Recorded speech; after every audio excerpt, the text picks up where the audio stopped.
Hello tout le monde, bonne année. J'espère que vous avez tous très bien profité des fêtes, et que l'année qui arrive sera encore meilleure que la précédente, qui n'était pas très joyeuse, avouons-le. Et pour vous changer encore davantage les idées et commencer la reprise avec du fun, j'ai exactement ce qu'il vous faut.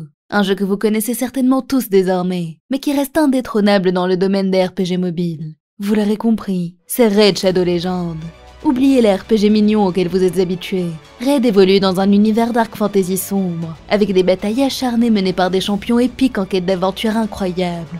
Raid a tout pour plaire à des amateurs d'animation comme vous, avec ses graphismes ultra détaillés et ses différents modes de jeu. Je joue personnellement à Raid depuis plusieurs mois, et ce qui me pousse à y revenir à chaque fois, c'est sa communauté massive, et surtout active. Donc si vous voulez vous aussi faire partie de cette grande communauté, laissez-moi vous en dire plus sur Raid Shadow Legends. Et n'hésitez pas à le télécharger gratuitement sur votre téléphone ou sur votre PC, avec les liens dans la description. Dans le jeu, il n'y a pas moins de 16 différentes factions comprenant chacune des dizaines de champions appartenant à diverses classes. Elfes, orques, hordes, nains, etc. Pour ma part, ma faction préférée est celle des elfes noirs. D'une part parce que j'adore leur design dark et leur background, et d'autre part parce qu'ils sont très polyvalents et combinent parfaitement l'attaque et le soutien. C'est le cas d'autres factions aussi, mais mon premier champion était un elfe noir et je m'y suis beaucoup attachée. Chez les elfes noirs, il y a un total de 42 champions de plusieurs rangs allant du commun au légendaire, avec des compétences diverses et variées d'attaque ou de soutien. Chaque champion est noté par les joueurs, et vous pouvez consulter ses reviews pour vous faire une idée de son efficacité avant de l'ajouter à votre équipe. Pour comprendre pourquoi j'ai eu un coup de cœur pour cette faction, admirez le design de ces champions. Stylé, hein? Ce que j'aime dans Raid, c'est la diversité des modes de combat. Il y en a pour tous les goûts entre la campagne, que je préfère personnellement parce qu'elle permet de farmer facilement plein d'XP, de l'argent et des artefacts. Mais il y a aussi les donjons, les guerres des factions, l'arène, et les combats contre les boss de clans si vous rejoignez un clan. Et en ce moment, Raid a sa plus grande mise à jour. C'est un événement incroyable qui s'appelle la Tour de Malheur. Une tour géante de 120 étages dans laquelle se trouvent des salles de défis secrètes, et 12 boss très durs à affronter. Je l'attendais depuis super longtemps, et j'ai hâte de me lancer. Surtout qu'il n'y a jamais eu de meilleur moment pour commencer à jouer, parce que l'équipe de Raid offre un tas de goodies gratuits, plus un champion très spécial pour aider tout le monde à démarrer dans la tour, Rempart. Il est absolument génial dans le clan boss, il sera également d'une aide précieuse dans la tour contre ses boss.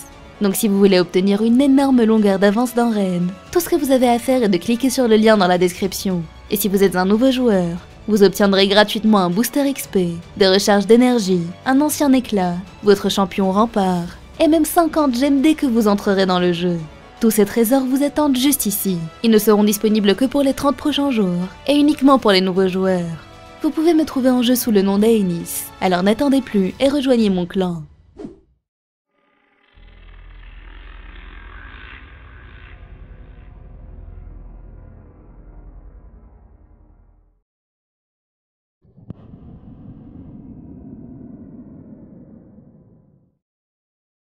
Je m'appelle Karen, et cette histoire s'est passée quand j'avais 14 ans.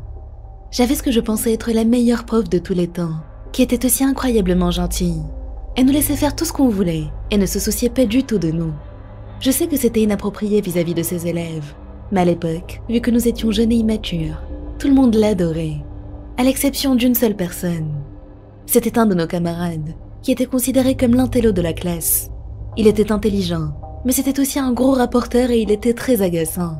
Il nous disait constamment qu'on avait tous besoin d'étudier et pas passer notre temps à nous amuser, mais tout le monde l'ignorait. Un jour, nous avons appris que notre prof avait été virée, et plusieurs rumeurs à son sujet ont commencé à circuler. L'une d'elles était qu'elle avait été virée parce que l'intello l'avait dénoncée à ses parents, qui sont allés voir le principal pour se plaindre. À cause de ça, il a subi un harcèlement sans merci, et plusieurs élèves s'en sont pris à lui tellement violemment qu'il a fini par quitter l'école pour aller à une autre. Quand il a rassemblé ses affaires et quitté la salle le dernier jour, je l'ai vu pleurer et nous regarder avec haine de son œil tuméfié. Ça m'a donné des frissons glacés. Environ 2 ans après cet incident, lors d'une journée pluvieuse, nous avons dû rester à l'intérieur, dans notre classe. Nous étions juste en train de parler, jouer et passer le temps comme nous le faisions d'habitude. Quand le cours était sur le point de commencer, la prof nous a dit d'aller aux toilettes à ce moment-là si on en avait besoin, pour ne pas interrompre le cours. Alors que nous y allions, nous avons vu que la prof qui avait été virée était dans l'enceinte de l'école. Elle semblait calme, alors que nous passions devant elle. Elle nous a soudainement regardés, avant de nous arrêter et nous dire « Attendez, je vous reconnais les filles. Vous étiez dans ma classe, pas vrai ?» Elle nous souriait, mais son sourire semblait cacher quelque chose de sinistre. et je me suis tout de suite sentie un peu étrange. Nous avons répondu « Oui, madame ». À ce moment précis, nous avons vu qu'un groupe d'hommes la suivait, et en les regardant plus attentivement, j'ai vu qu'ils tenaient des couteaux tachés de sang. Nous avons hurlé de terreur, mais toute la classe était loin des toilettes. Personne ne pouvait donc entendre nos cris désespérés. Nous nous sommes tournés vers la prof et son gang, et nous l'avons suppliée de partir et nous laisser tranquilles. Elle nous a fixés pendant un long moment sans rien dire, puis s'est lentement mise à sourire. « Ne vous inquiétez pas, vous êtes les suivantes. » Dès qu'elle nous a dit ça, l'un des hommes a brandi son couteau, et ils se sont tous jetés sur nous. La chose suivante dont je me souviens, nous avons tous été traînés jusqu'à une sorte de camionnette. Mes amis et moi étions terrifiés, on pleurait de peur.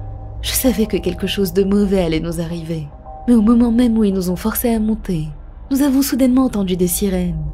Par miracle, un des profs les avait vus entrer dans l'enceinte de l'école et poignarder des élèves, et avait immédiatement appelé la police. Après leur arrestation, tous les élèves ont dû rentrer précipitamment chez eux, et l'école a fermé pendant une semaine entière. Il s'est avéré que le gang avait été engagé par d'anciens chirurgiens, qui avaient été virés parce qu'ils étaient soupçonnés d'avoir volé des organes. Notre prof psychopathe travaillait pour eux, et elle était elle-même une meurtrière, qui n'avait pas hésité à se salir les mains à plusieurs reprises. Quelques mois plus tard, tout le gang a été condamné à 10 ans de prison, et notre ancienne prof a écopé de la peine capitale. Mais ce n'est pas tout. À notre grande surprise, la police avait également arrêté notre ancien camarade de classe, l'intello. Il avait aidé la prof à accomplir ses sales besognes. Je ne sais pas comment il en est arrivé à travailler avec elle, mais il va également être jugé dès qu'il sera majeur.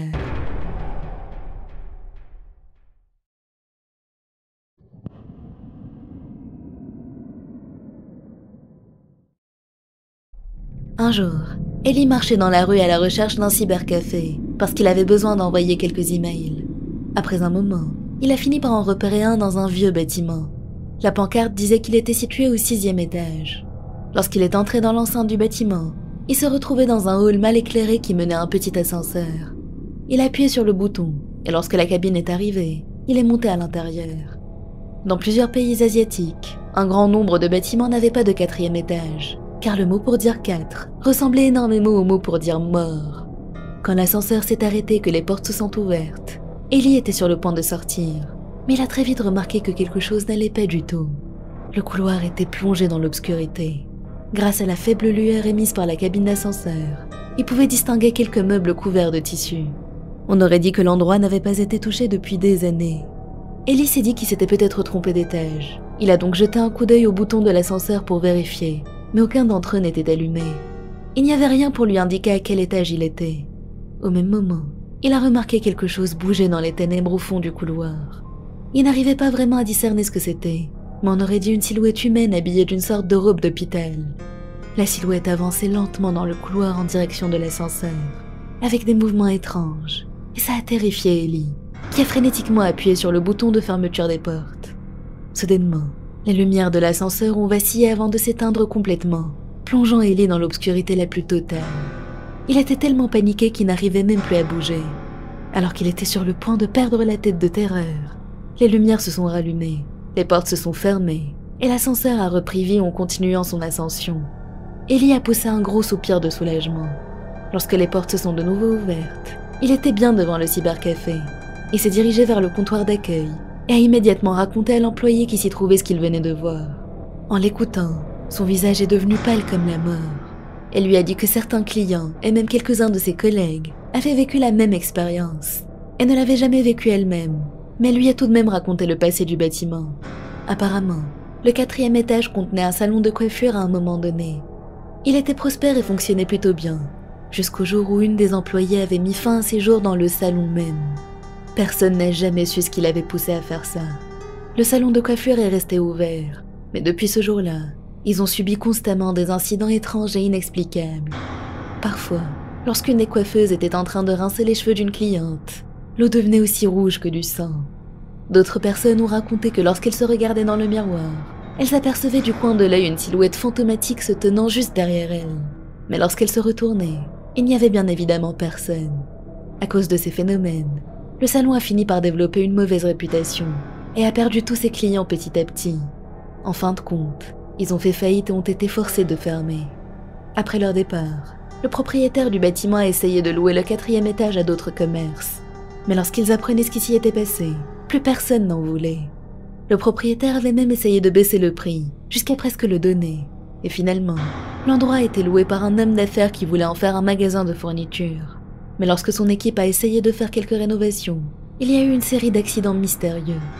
Les outils des ouvriers disparaissaient parfois, pour réapparaître à des endroits complètement improbables. Un gros miroir avait explosé en morceaux alors que personne n'était à côté.